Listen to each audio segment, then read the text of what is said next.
네, 안녕하세요. 자, HLB 말씀 좀 드립니다. 오늘 그 좀 크게 흔드는 상황이죠. 네, 크게 흔드는 상황인데, 자, 이 크게 흔드는 상황에 대한 여러분들의 생각은 어떠십니까? 네, 제 말씀 아울러서 이제 드릴 거고요. 외인 기관이나 그 개인 동향, 이 수급이 중요하죠. 네, 그래서 이 부분에 대해서도 말씀 좀 드리겠습니다. 공매 숏 커버링도 좀 보고요. 그 다음에 이제 제일 중요한 게 상승 기조를 꺾을 만한 개인들의 매수이냐. 네, 이 부분이죠. 네, 이 부분을 한번 살펴보도록 할 거고요. 그리고 미국 제약 바이오주들이 이제 굉장히 좋지 않습니까? 그래서 이제 그쪽의 대표적인 머크사, 네, 머크사의 주가 동향을 한번 보면 되게 좀 윤곽이 잡힐 것 같아요. 그러니까 미국의 그 제약 바이오 이쪽 동향을 한번 살펴보도록 합니다. 네, 아시겠죠? 그리고 영상 말미에는 2024년 연초 매집주 하나 제가 공개를 하는 시간을 가질 테니까, 자, 이 종목은 여러분들이 꼭 그 편입하셔가지고요. 네, 연초에 한번 대박 시세 보셨으면 좋겠어요. 한 세 더블 정도 목표로 하고 있습니다. 아시겠죠? 자, 그러면 HLB에 대한 말씀을 좀 드리는데, 지금 이제 크게 흔들고 있는 모습이 나타나고 있어요. 자, 지금 현재 보시다시피 이런 정도로 이제 음봉이 떨어져 있는데, 물론 이제 아래 꼬리를 주면서, 자, 옆에 그 분봉을 확인하시면 좀 되돌리는 그런 패턴도 나타나고 있습니다. 자, 이제 제일 중요한 게 이제 우리가 개인들이 조금씩 들어오면서, 네, 개인들이 들어오면은 여기다 대고 외인 기관들은 먼저 매수를 했기 때문에 매도를 하는 거죠. 상대적입니다. 매수하는 쪽이 있으면 매도 물량도 나오는 거죠. 그렇죠? 네, 그리고 개인이 매도하면 외인 기관은 또 매수합니다. 항상 이제 반대 개념으로, 네, 그렇게 가는 게 이 거래죠. 네. 근데 지금 개인들이 들어오고 있기 때문에 문제가 이제 될 수 있는 부분인데, 자, 지금 현재 수급 동향을 보시면 외인들이 12만 5천 주 순매도, 그리고 기관이 6천 주 정도 순매도, 뭐 이 정도입니다. 근데요, 이 기관은 주로 이제 금융투자는 최근에 팔았기 때문에 우리가 생각할 건 없고, 이 투신이나 연기금을 보는 거 아닙니까? 네, 이쪽에서 그 매도 물량 나오는 게 뭐 그다지 그렇게 많지도 않아요. 예, 이게 뭐 판다고 볼 수 없는 그런 정도의 모습이고, 외인들이 물론 이제 최근에 한 이틀간 좀 물량이 좀 어느 정도 나왔어요. 순매도 물량이. 근데 이 정도면은 외인들이 아주 대량으로 판다 이렇게 볼 수는 없죠. 뭐 예를 들면 그 130만 주 순매수였을 때 이때부터 주가가 급속도로 올랐기 때문에 외인들 수량도 한 100만 주 이상 매도를 해야, 그래야 이게 진짜 외인들이 판다라고 볼 수가 있지 않습니까? 그죠? 그런 상황이란 말이에요. 그리고 이제 개인 수량은 안 나타나 있습니다만 뭐 순매수겠죠. 순매수이겠지만 외인이나 기관 동향으로 봐가지고는 이 순매수의 이 양이 뭐 크지는 않을 것 같아요. 외인 기관의 매도 물량으로 봐서는요. 그렇지 않겠어요? 네, 이런 부분들을 좀 체킹을 해봤고요. 그리고 이제 창구 동향, 뭐 창구 동향이 뭐 그다지 그렇게 크게 그 우리가 이걸 보고 어떤 그 주가가 오르냐 내리냐를 판단할 수는 없지만, 창구 동향은 일단 뭐 살펴보면은요, 뭐 신한금융투자에서 좀 순매도가 나오고, 뭐 그 정도네요. 네, 그 정도인데, 그 일별로 보면 신한투자에서 한 이틀 정도 순매도. 그러니까 얘네들은 항상 그 외국계 창구 쪽에 매수나 매도다 이렇게 보시면 되는 거죠. 뭐 지금 뭐 있는 그대로예요. 근데 심각할 정도는 아직 아닌 그런 상황으로 볼 수가 있는 그런 정도 모습 아니냐. 네, 이렇게 판단이 들어요. 네, 그래서 지금 자, 이런 정도의 수급이 지금 펼쳐지고 있는 것이고, 그리고 이제 공매도, 장중 공매도는 이제 아직 안 나와 있는 상태고요. 네, 어제 이제 공매도가 조금 나왔고 그 정도고, 지금 이제 공매도 잔고를 좀 보면 HLB가 465만 주 정도, 네, 이 정도의 잔량이 남아 있어요. 그러니까 제가 그 어저께 말씀드릴 때 463만 주였죠. 463만 주에서 465만 주로 늘어났습니다. 쇼커버링이 많이 들어오지 않은 걸로 볼 수 있죠. 늘어났으니까. 그리고 시장 조성 공매도 물량이 이제 플러스가 됐다, 이 정도로 봅니다. 공매도가 완전 금지인데 급격하게 공매도가 늘어날 수는 없죠. 시장 조정용 물량 그 정도만 이제 공매도로 나온 정도입니다. 그 정도고, 뭐 딴 건 없어요. 지금 딴 건 없습니다. 그러니까 아직도 그 대포알이 465만 주나 남아 있는 상태다. 이렇게 볼 수가 있는 거예요. 그러니까 지금 이런 어떤 수급으로 볼 때는 물론 지금 낙폭은 있지만 수급이 완전히 그 무너지는 그런 패턴은 아니지 않느냐. 이렇게 보이고요. 대개 그 최근에 5만 원 언저리를 크게 벗어나지 않으면 이제 큰 조정은 아니다. 이렇게 보는 건데 이 가격선 근처는 유지는 어느 정도 하고 있는 것으로 봐야 하겠죠. 예, 그런 상태고 그리고 지금 이제 우리가 살펴볼 것은요. 여기서 만일 그 큰 조정이라면 48,900원에서 한 45,000원. 그죠? 큰 조정이 나온다면. 안 그렇습니까? 그러면 사실 뭐 이 정도의 조정은 우리가 이 다음에 HLB가 파동이 이제 이렇게 올랐다가 이렇게 45,000원까지 밀었다가 다시 이렇게 끌고 가고 그리고 조정받았다 다시 끌고 가고 뭐 이런 어떤 대세 상승의 그 세 번의 상승, 엘리어트 파동 이론에 의해서 그죠? 이 정도가 나타난다고 할 때, 이런 정도의 흐름이라면은 지금의 조정은 아무것도 아니죠. 그죠? HLB 가지고 여러분 단타하실 거예요. 단타하시는 분도 별로 없을 거라고 보여집니다. 단타하려고 지금 갖고 계신 거 아니잖아요. 지금은 이런 그 시세가 한번 크게 나는 종목들은 대개 이렇게 그 3단 상승이 나타났다가 2단 하락으로 마무리가 되는 거죠. 지금 뭐 그런 패턴이라고 한다면은 뭐 주가가 여기일 수도 있고 여기일 수도 있는데 이런 정도 조정을 우리가 두려워해야 되느냐? 그건 아니죠. 그렇게 보이고 그리고 지금 미국 쪽 제가 최근에 말씀을 좀 드리고 있지만 미국의 그 제약 바이오가 시세가 상당히 좋다 말씀을 드렸어요.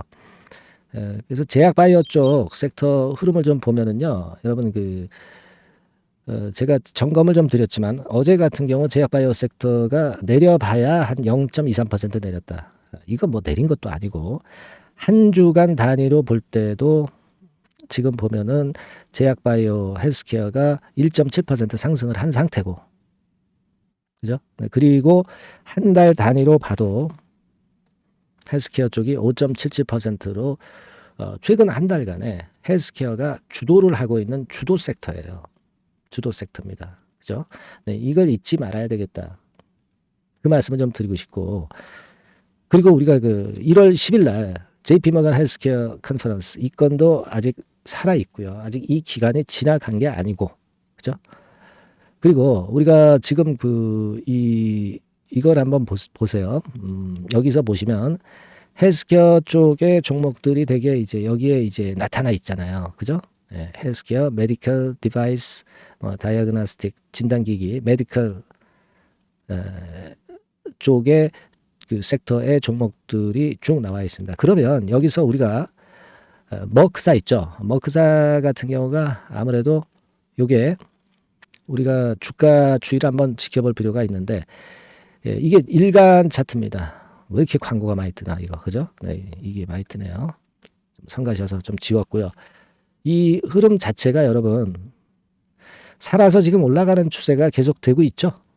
주봉을 좀 보더라도 이런 식입니다. 네, 이런 식으로 자 조정을 좀 이렇게 쭉 올라와서 조정을 받았다가 다시 또 이렇게 갈 수 있는 이렇게 이런 파동으로 갈 수 있는 그런 양태를 머크사 주가가 보여주고 있어요. 그러니까 이 제약바이오 쪽들이 대세 상승이 아직 진행 중이라는 거죠. 자, 이런 큰 그림을 가지고 여러분들이 좀 보는 게 필요하다. 저는 이제 그 말씀을 좀 드리고 싶은 거예요. 아시겠습니까? 이럴 때일수록 이제 그런 걸 봐야지. 저는 그렇게 좀 보고 싶고요.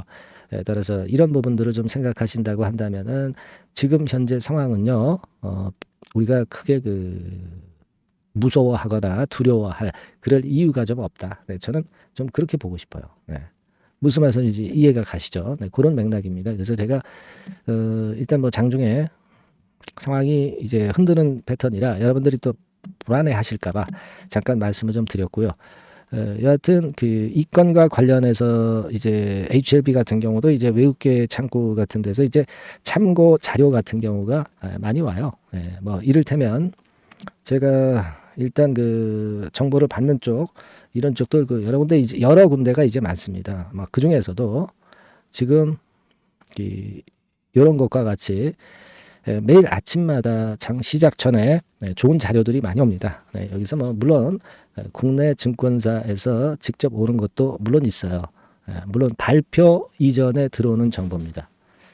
그리고 해외 쪽 증권사라든가 해외 사이트에서 들어오는 자료도 좀 있어요. HLB건에 관련된 거죠. 이런 것들 제가 취합해서 여러분들한테 중요 정보, 새로운 정보가 있으면 말씀을 좀 드리고 있습니다.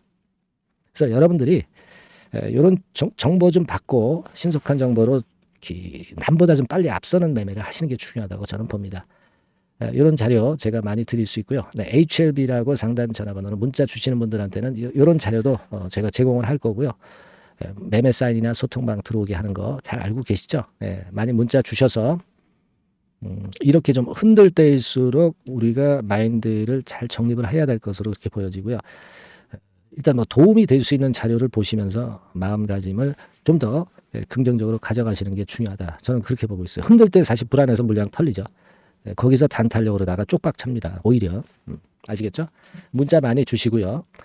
그리고 제가 2024년 연초 매집주 말씀드린다고 그랬어요. 요거 꼭 잘 들으셔서 매매하시고요. 대박 한번 실세 내시기 바랍니다. 지금부터 말씀드릴게요. 네, 자 말씀드립니다. 연초에 우리가 집중적으로 매집을 해야 될 종목을 말씀을 좀 드리는 겁니다. 이 매집주라는 거는 여러분들이 비중을 작게 하는 게 아니죠. 많이 하는 거예요. 많이 하는데 이미 급등을 한 종목을 하는 게 아니죠. 밑에서 완전히 그 영그러진 성숙이 된 종목, 막 치고 나갈 직전 단계에 있는 종목을 흔들 때마다 여러분들이 모아 가시는 겁니다. 자, 그게 바로 매집주죠. 그래서 큰 시세를 보는 것을 일단 염두에 두고 하는 것이 바로 매집주입니다. 그런 매집주를 지금부터 말씀 좀 드리고자 합니다. 여러분 그 제약바이오 섹터예요. 제약바이오 섹터가 과거에는 좀 어려움을 겪었습니다. 근데 이 종목은요, 실제로 다른 그 제약바이오주처럼 급작스럽게 증자를 한다든가 그런 어떤 자금 부담이 전혀 없어요. 이 부분은 이따가 말씀을 좀 드릴 거고요. 자, 1단계적으로 고금리, 고유가, 고환율이 일단락됐잖아요. 그게 역시 성장주인 제약바이오를 연초에 급등을 시킬 그럴 가능성이 상당히 높지 않겠는가 그렇게 보고 있는 건데요. 이 종목은요, 시총이 큰 종목이 아니에요. 절대. 시총이 절대 크지 않고 주식 수가 그렇게 많다면은 부담이 가죠. 근데 주식 수도 작기 때문에 가볍죠. 가볍게 한번 뜨면 움직일 수 있고 한번 뜨면 큰 시세를 낸단 말이에요. 그래서 목표 가격은 세 더블 정도를 일단 보고 있고요. 충분히 그게 가능할 수 있는 그런 종목인데 가격대는 2,000원에서 5,000원 정도의 가격대 종목입니다. 이 가격이 비싸가지고 여러분들이 그 부담을 느끼실 수 있는 그런 종목이 아니고 충분히 접근 가능한 2,000원 내지 5,000원 선 정도 가격대의 종목입니다. 시총은 1,000억 내지 3,000억 정도로 상당히 가벼운 메리트가 있는 거죠. 근데 아까도 말씀드렸지만 매집주기 때문에 생바닥 종목을 우리가 해야지 이미 시세를 크게 내버린 종목을 해가지고선 절대 안 된다는 거. 그걸 말씀을 좀 드리고 싶은 거고요. 기간은 한 3개월 정도 잡고 있습니다. 근데 1, 2개월의 조기 달성도 가능하다. 시세가 불이 붙으면 빨리 불이 붙어서 1, 2개월 내에 시세가 폭발하는 경우도 나올 수 있어요, 여러분. 그런 종목을 말씀을 좀 드리고자 하는 건데요. 이게 일단 그 제가 말씀을 좀 드리고 싶은 그 차트를 통해서 한번 보면은요. 제가 그 15분 차트 정도 한번 보여드리겠습니다. 15분 차트가 이렇게 돼 있는 이 종목이에요. 자, 그래서 이 고점이 돌파가 된다 하더라도 이건 15분 차트이기 때문에 또 흔들면서 또 매집할 기회가 여러 번 주어집니다. 한 번에 쭉 치고 나가면 그거 재미없어요. 매집을 할 수가 없는 거죠. 그죠? 흔들흔들하면서 결국 궁극적으로는 이렇게 치고 나가는. 사실 그 일본 같은 경우 보면 되게 패턴이 지금 현재는 이런 식이에요. 이런 식인데 에너지가 슬슬 모이고 있고 여기서 나중에 이제 어느 일정 시점에 팍 튀어나가는 거죠. 그러니까 우리는 이런 과정 속에서 나눠서 매수를 해서 매집을 해야 되는 겁니다. 요런 타임, 요것은 제가 정확히 이제 말씀을 좀 드릴 거고요. 여러분 이 종목을 제가 왜 말씀드리냐면은 우리가 여러분 잘 아시다시피 그 1월 달에는 JP 모건 헬스케어 컨퍼런스가 있죠. 근데 이거는 물론 이것도 암 학회권과 관련이 있습니다만은 자 이미 촉박해서 이미 이게 지나가 버릴 사안이란 말이에요. 하지만 우리가 이제 3, 4월 달 경에 여러분들이 잘 아시다시피 그 바이오 하켓건이 하나 나올 게 있어요. 네, AACR이라고 있어요. 자, 이 AACR 관련주들은요, 3, 4월에 움직이는 게 아니라 1, 2월 달에 움직일 수 있는 겁니다. 주가는 항상 선행을 하거든요. 이 부분을 우리가 정확히 아셔야 됩니다. 특히 매년마다 여러분들이 느끼셨듯이 이 23년 같은 경우도 제약바이오 학회 일정이 주로 상반기에 잡혀 있어요. 상반기에 잡혀 있습니다. 그죠? 그러니까 23년도 같은 경우는 4월 달에 AACR이 있었고요. JP모간이 1월 달에 있었고, 자, 이런 패턴으로 계속 이어집니다. 상반기에는. 하기 때문에 이런 바람을 탈 가능성이 있다는 거죠. 지금 여러분 그 고금리나 고유가나 고환율이 완전히 일단락 됐잖아요. 내년 중반기에 결국 금리 인하는 당연시 여기고 있는 그런 분위기잖아요. 이게 일단 큰 제약바이오에 도움이 될 수 있는 그런 모습이다. 여기다가 상반기 제약바이오 학회, 그죠? 차기 AACR 건, 물론 이제 JP모건 헬스케어도 도움이 되지만 우리가 이 매집이라는 것은 미리 매집을 하는 것이기 때문에 차기 AACR을 겨냥을 하는 게 더 좋다. 이렇게 볼 수 있어요. 네. 그리고 가장 특징적인 이 종목의 특징은 항암 치료제와 관련해서 독점적 원천 기술을 보유하고 있습니다. 이게 큰 거죠. 여러분 항상 어떤 종목을 볼 때 이제 독점적, 독과점, 국내 유일, 세계 유일, 네. 이런 건이 붙은 그런 기술을 갖고 있는 기업들은 한번 시세내면 크게 납니다. 그래서 세더블이 가능하다. 이렇게 말씀을 드린 거예요. 차트상으로도 확인을 제가 해봤습니다. 네. 자, 요런 종목입니다, 여러분. 네, 그렇기 때문에 여러분들이 이런 종목을 한번 집중적으로 나눠서 살금살금 여러 차례 걸쳐서 나눠서 매수를 해야 되겠고, 제가 그 매수 타임 같은 경우는 지속적으로 말씀을 좀 드릴 거예요. 네, 요거 여러분들 그 원하시는 분들이 분명히 이제 계실 겁니다. 네, 그런 분들은 상단에 전화번호 보이시죠? 네, 거기에다가 매집이라고 문자 한 통 보내주시면 돼요. 네, 매집이라고 문자를 보내주시면 제가 순차적으로 말씀을 좀 드릴 거고요. 이게 뭐 매수만 해서 끝나는 게 아니라 매수만 하라고 그러고 그냥 끝나는 게 아니라 집중적으로 우리가 중간중간 이제 매수할 타이밍을 말씀을 드릴 거고, 그리고 끝까지 매도를 하는 시점까지 정확히 말씀을 드려서 끝매짐을 할 거예요. 여러분이 꼭 이 종목으로 대박 수익을 좀 냈으면 좋겠다 하는 생각이고요. 제가 최선을 다해서 도와드릴 겁니다. 매집이라고 문자 한 통만 주시면 제가 최선을 다해 보겠습니다. 물론 100% 무료니까 부담 느끼시지 마시고요. 주시면 제가 최선을 다해서 여러분들 도와드리겠습니다. 아시겠죠? 예. 자, 대박 한번 내세요. 네, 감사합니다.